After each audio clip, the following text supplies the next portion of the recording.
que as pessoas possam ter mais tendência. Existe uma coisa chamada consulta de risco familiar. Pronto, então e, portanto, é isso que queria saber. Pronto, então existe a consulta já... É difícil lá chegar, é isso mesmo que eu quero saber. Eu estava noutra estrada. Consulta de risco familiar existe, e as doentes que estão a ser tratadas, que têm um cancro e vão ao Instituto de Oncologia, normalmente têm essa possibilidade dos familiares fazerem esse tipo de consulta. E, portanto, de apurar qual é o perigo, qual é o risco de essa pessoa vir a estar a contrair o cancro. Em qualquer Estamos tipo de atentos cancro, à evolução dessa coisa. É natural que os descendentes também o venham a contrair ou não? Ou é só em alguns tipos de cancro? Eu acho que é só em alguns tipos de cancro, não é em todos os cancros. Julgo eu que não. Nós lá não fazemos consulta de risco familiar para todos os cancros. Fazemos essencialmente a mama, por exemplo, Colonireto também, exatamente. É a instituição faz a marcação, estou a falar dos IPOs. Temos inclusive os legionadores. A doutora Sandra, por acaso, trabalhou na consulta de risco familiar do IPO e até terá maior autoridade do que eu para falar sobre isso. Mas nós temos diversos riscos que cobrimos. Temos essencialmente dois grupos no IPO de Lisboa, um de cancro da mama e outro de cancro coloretal. Temos também envolvidos nisto pessoas da dermatologia, porque há alguns tumores da pele que eventualmente podem ter alguma relação com isto e queríamos desenvolver mais essa área. Esta é uma área fascinante. É uma área que levanta problemas éticos muito complicados, porque nós vamos diagnosticar riscos. Ou seja, eu vou saber que um determinado gene, por exemplo, uma senhora tinha um cancro da mama e sei que tem um gene associado a esse cancro da mama, por exemplo, um BRCA1 ou um BRCA2, são nomes dos genes, sei que esses genes são hereditários e vou dizer a outra pessoa que ainda não tem doença nenhuma que é portadora desse gene. E ao ser portadora desse gene, e depois isto vai depender de gene para gene, vai ter um determinado risco ao longo do tempo de vir a contrair diversos tipos de neoplasias. Um risco maior. Um risco maior. E um risco que muitas vezes se aproxima dos 100%. Ou seja, depende do gene que estamos a falar. Há alguns genes que nós encontramos alterados, por exemplo, o gene KRAS, que isto é um trabalho até feito por um português, pelo professor Castro Caldas, que trabalha em Inglaterra, sobre cancro do estômago associado a esta mutação específica. Nós sabemos que os familiares que tenham esta alteração genética, o risco de vir a ter um cancro do estômago precoce é muito perto dos 100%. Portanto, há algumas alterações que o risco é muito alto e podemos, inclusive, propor medidas profiláticas que podem ir desde medicação profilática. Quase será a pessoa que não tem a doença, mas vai ter. Exatamente. Põe-lhe logo o peso em cima, apesar da pessoa estar saudável. De ter que tomar uma decisão que pode ir até uma mastectomia profilática bilateral. Sandra, como é que as pessoas reagem a este tipo de notícias? Como é que se trabalha as pessoas nesta área?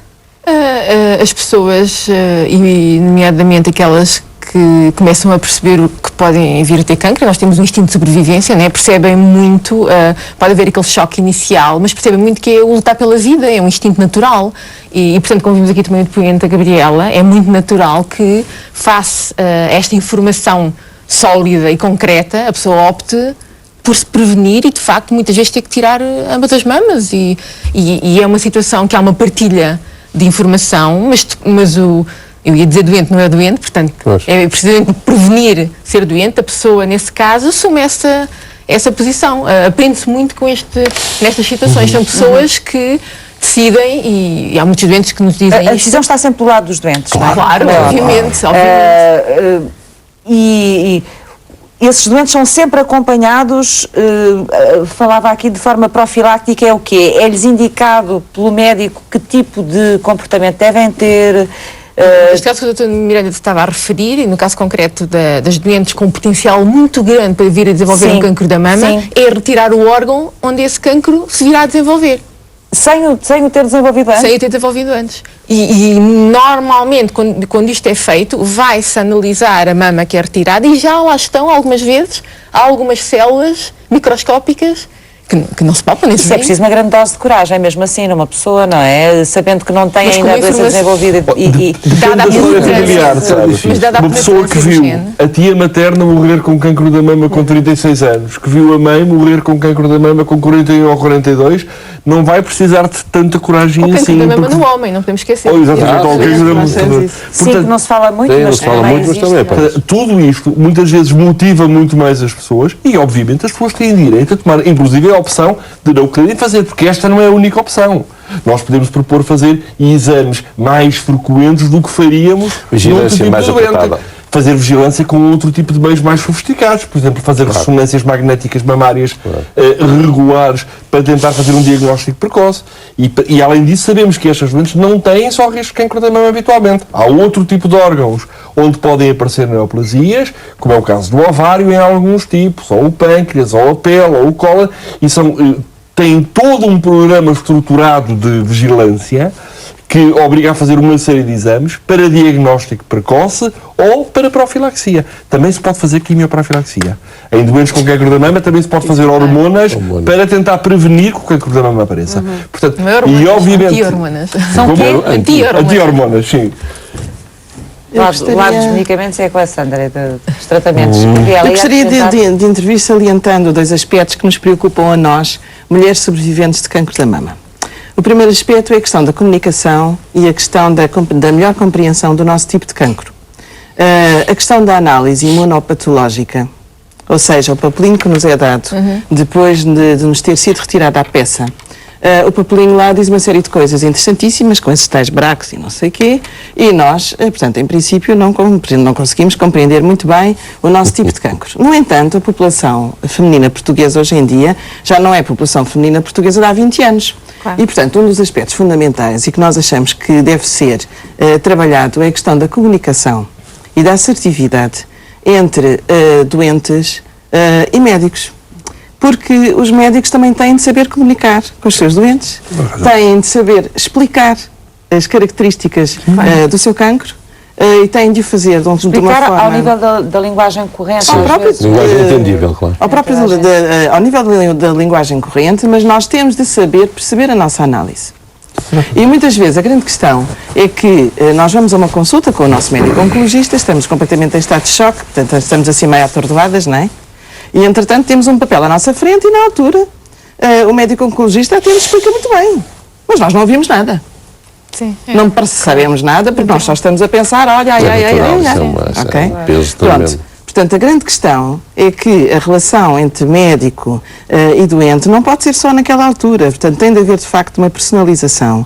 E tem de haver, de facto, e para isso existe a advocacia do doente, para isso existe também o papel que eu acho que deve ser dado cada vez em maior relevância às associações doentes, precisamente para promover também, sem dúvida. a nível de encontros, a nível de pequenos seminários. Por exemplo, nós já tivemos a hipótese no Hospital de São José de convidar os médicos oncologistas e de fazer um pequeno encontro em que eles nos explicavam mais concretamente as características dos vários cancros. Ou seja, esse aspecto é um aspecto que é muito importante desenvolver, porque na verdade a sociedade portuguesa já não é umas senhoras que não percebem nada e que chamam aos cancros assim os cangurus, já não é. Portanto, neste momento nós já temos a obrigação e temos inclusive Não, as pessoas são mais necessidade. exigentes também, Temos não é? exigências. Querem ver mais informação e querem estar Acresce que informadas sobre o seu estado. acresce que depois vamos à Pois é, internet, tem. vemos coisas que não percebemos nada e aquilo ainda cria maior caos Nem tudo- na nem nossa tudo que lá cabeça. vemos é Stress, mas... Mas Ainda posso- mais stress posso cria. dar uma boa em termos de notícia. informação correta. Sim. Temos um projeto neste momento em desenvolvimento com o IPATIMUP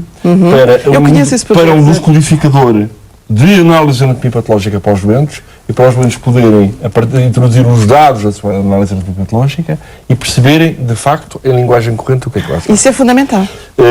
Este projeto está É neste- difícil os médicos conseguirem fazer essas conversas com os doentes um a um, é Não, complicado. não é difícil. Não é difícil. Depende. Não é difícil. O Na conseguir experiência, não é difícil. Eu acho que a comunicação depende essencialmente do querer. Ou seja, obviamente que existe pouca formação dentro do curso de medicina Sim. sobre comunicação. Sim. E aquilo que nós aprendemos sobre comunicação é essencialmente com o exemplo dos outros. E eu acho que nisto É escola. é muito uma questão da sorte, com quem se trabalhou, com pois. quem se estagiou e com quem se viu. A forma como se desenvolveu a Exatamente, profissão, como não é? se desenvolveu a profissão. Por outro lado, com as ansiedades que nós próprios vamos tendo e com aquilo que os nossos clientes nos solicitam, que cada vez nos solicitam mais. Houve uma coisa muito importante que disse, que é que a comunicação não se resolve numa conversa. Porque existe muito esta ideia, bom, hoje é o dia da Santa Comunicação. O doente vem aqui, eu vou-lhe dizer o que é que tem, o que é que vai acontecer, e eu, a partir do momento em que digo o que é que ele tem, de facto, não houve mais nada. Não houve mais nada. Acabou a sua capacidade a cabeça de modo que a comunicação é uma coisa do dia-a-dia, é muito uma coisa das equipes multidisciplinares. Sim, e da capacidade de trabalhar com os psicólogos, com enfermeiros, e envolver toda a gente. Envolver toda a gente. E é este envolvimento das pessoas e este trabalhar em equipa que é gratificante e que é gratificante também para os doentes. Um doente informado é sempre um doente em que as coisas correm melhor. Porque vai ter menos medo, vai saber como é que há de reagir quando aparecerem coisas que ele já vai estar à espera. O mesmo sintoma, se eu disser a um doente, o senhor vai fazer quimioterapia hoje e eu sei que dentro de uma semana a 15 dias pode vir a ter febre. E se tiver febre, acima de 38, vai tomar um medicamento qualquer, vai ter comigo, ou vai-me comunicar, vou-lhe explicar o que é que se passa. Se o doente souber que isto vai acontecer, no dia em que tiver, vai-me dizer, isto foi aquilo que ele me disse. Isso foi aquilo que ele me disse, ok, é uma coisa normal do decurso das coisas. E toda a ansiedade do doente vai ser menor e as próprias atitudes do doente vão ser mais eficazes, se eu de facto o tiver orientado corretamente. A comunicação só traz vantagem, mesmo em situações de stress. stress. Pode educar o doente também, não é? De o preparar Claro. para as situações que vai viver a seguir. Sim. Sandra, ia acrescentar qualquer coisa em relação a esta Não, questão? isto para mim é também na minha experiência como oncologista, é um ponto fundamental. A equipa tem que estar lá, mas eu acho que o ponto de origem, a partir do momento em que a pessoa tem o diagnóstico, é sem dúvida a confiança. É aquele primeiro elo, não é? Primeiro elo. É sobre esse primeiro elo que surge a informação. Mas essa informação pode ser ruído, não é? Tem que ser a confiança junto com uma informação bem detalhada e partilhada. A partir daqui é que surge então a comunicação a dois, não é? Ou às vezes até alargada à família e depois ao resto da equipa, não é? Mas é este ponto que é fundamental. Isto é fundamental porque é muito frequente as pessoas virem ter com os profissionais de saúde, não é? E perguntam, tenho um familiar assim, ou pedir uma segunda opinião, e a pessoa dispersa-se. E não é isso que nós queremos. Nós queremos que a pessoa se sinta segura com o seu oncologista, neste caso, e depois com uma equipa mais abrangente, mas tem que haver um ponto seguro, tem que haver uma âncora. E não pode ser dispersando se as pessoas não conseguem... Às vezes uma coisa fundamental é o local em que isto se faz e nós muitas vezes trabalhamos em más condições porque somos capazes de prescindir das condições ideais e, por exemplo, estar a dar informação num corredor ou numa passagem. E isto não se pode fazer. Porque toda a comunicação tem que ter um ambiente próprio, um espaço para as pessoas refletirem, as pessoas devem estar sentadas, não deve parecer uma coisa a despachar, ou seja, eu agora vou falar com o meu doente. Temos que recusar isto e às vezes as condições dos nossos hospitais não são as melhores em relação a isso. Habitualmente não existem espaços reservados para dar notícias, mesmo para dar notícias às famílias. Às vezes temos mais notícias para dar às famílias e não temos um local recatado onde o possamos fazer. E isso leva mesmo o aceitar de uma má notícia a ser muito pior. Porque as coisas foram feitas no ambiente próprio. É importante nós irmos modificando este tipo de coisas e a esse nível nós temos muito que melhorar, seguramente muito que melhorar. Este acompanhamento psicológico que se faz dos doentes, nomeadamente quando eles recebem estas notícias, estão naquela primeira fase de tentarem perceber como é que se vão posicionar perante elas. Já existe de uma forma geral nos institutos?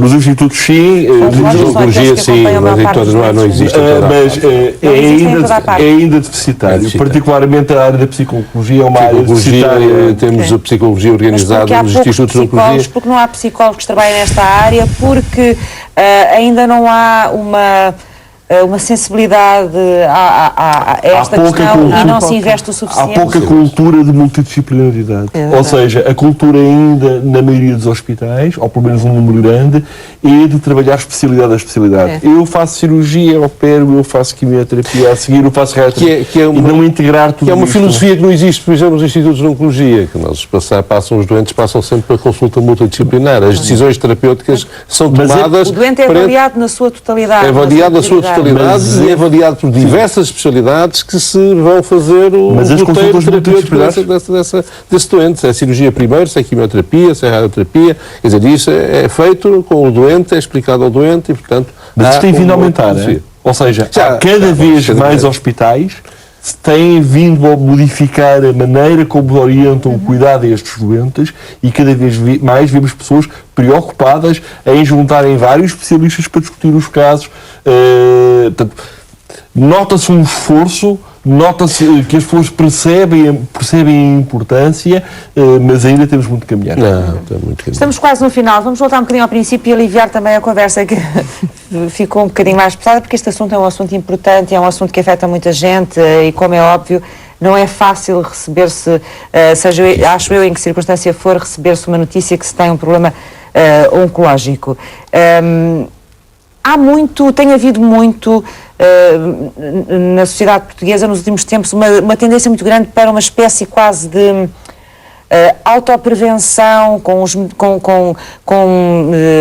vitaminas, com coisas que se diz que são anticancerígenas, etc. Como é que veem esses produtos, a forma como as pessoas os tomam e qual é a melhor forma, neste caso, das pessoas poderem prevenir-se através daquilo que tomam? Estamos a falar da divulgação de algumas opções que não estão cientificamente provadas. Precisamente, mas que estão muito enraizadas e que há muita gente que procura, não é? O aloe vera, essas coisas assim, esses medicamentos. Eu confesso que durante as consultas e a troca que tinha com os doentes, muitos doentes perguntam: eu estou a tomar qualquer coisa, isto impacta ou não na minha quimioterapia ou na minha... Pronto, há muitas pessoas que fazem essa pergunta. A maneira como eu abordo esta situação é muito... se uma determinada opção não está cientificamente provada ou não foi publicada, portanto, alguma coisa se passa, não é? E, portanto, se nós temos uma opção, vamos pensar no aloe vera, por exemplo, se é de facto muito bom, vamos imaginar que a mensagem é que é uma opção muito boa para determinado tipo de cancro, então porque não expandi-lo para toda a gente? Portanto, se as coisas não estão cientificamente provadas, e lá está, voltamos à questão dos ensaios clínicos, não é? Para nós percebermos se o benefício é grande para a maior parte das pessoas, temos que ter um estudo consolidado que me permita verificar isso. Não é pelo facto de ter uma mensagem que se encontra na internet, que não foi comprovada em lado nenhum, que não foi publicada em nenhuma revista científica, que a pessoa vai atrás disso. Lembrar, nomeadamente, dos antioxidantes, fala-se imenso dos antioxidantes. Mas só para comentar, desculpe. Claro. Há outra questão que é, temos que ter atenção que nem tudo o que é natural é inócuo. Isto é uma mensagem muito importante, porque nós sabemos que muitos dos nossos medicamentos de quimioterapia também vêm das plantas, não é? E vêm da natureza. Claro. Portanto, às vezes há aqui uma mistura de que, ok, é natural, é bom, mas tem que ter cuidado com aquilo que se toma, não é? Em relação aos antioxidantes que falou, houve vários estudos com antioxidantes para tentar demonstrar a eficácia em ocorrência particularmente ou de recaídas de tumores ou de ocorrência de tumores em doentes de alto risco. E até agora nenhum estudo, nem com vitamina C, nem com vitamina E, nem com selênio, nem os estudos feitos com aspirina, nem os estudos feitos com inibidores de coxões, nenhum estudo demonstrou até agora eficácia. Agora, que esta informação chega com muita força às pessoas. Sim, mas é preciso perceber que a alimentação é importante. Ou seja, é bom este tipo de preocupação da parte das pessoas. E quando as pessoas dizem eu quero adotar um estilo de vida mais saudável e quero passar a comer alimentos mais saudáveis, nós sabemos que há algum efeito. Só que este efeito é um efeito a muito longo termo. Nós sabemos que o grande efeito da alimentação em relação ao cancro não é aquilo que vai ocorrer daqui a 1 ano, ou 2 anos, ou 5 anos, ou 10 anos. É aquilo que vai ocorrer 20, 30, 40, 50 anos depois. É a alimentação de toda a vida. De modo que nós devemos estimular todas as opções por adotar uma alimentação saudável. A começar logo na escola. A começar logo na escola, no consumo de vegetais, no consumo de fibra, a famosa ideia da OMS das 5 cores, comer alimentos de 5 cores, e isto tem a ver com a quantidade de antioxidantes que têm este tipo de alimentos. Este tipo de alterações alimentares, para de facto serem verdadeiramente eficazes, têm que ser adotadas para a vida. Tem que ser uma coisa constante. Exatamente. De modo que qualquer estudo que seja feito diretamente de uma coisa deste género, ora, eu vou tomar a vitamina... 2 semanas vou tomar antioxidantes. E ver o que é que vai acontecer ao fim de 2 semanas. Obviamente não vai acontecer nada, porque isto são coisas... Vou ter que ficar por aqui, vou ter que avançar para a rubrica seguinte. Em Portugal, há 250 mil portugueses que sofrem de psoríase e, ao contrário do que se pensa muitas vezes, a doença não é contagiosa. A Associação Portuguesa de Psoríase vai fazer uma sessão de esclarecimento sobre a doença e veio à sociedade civil explicar o que vai acontecer nas respostas dos parceiros.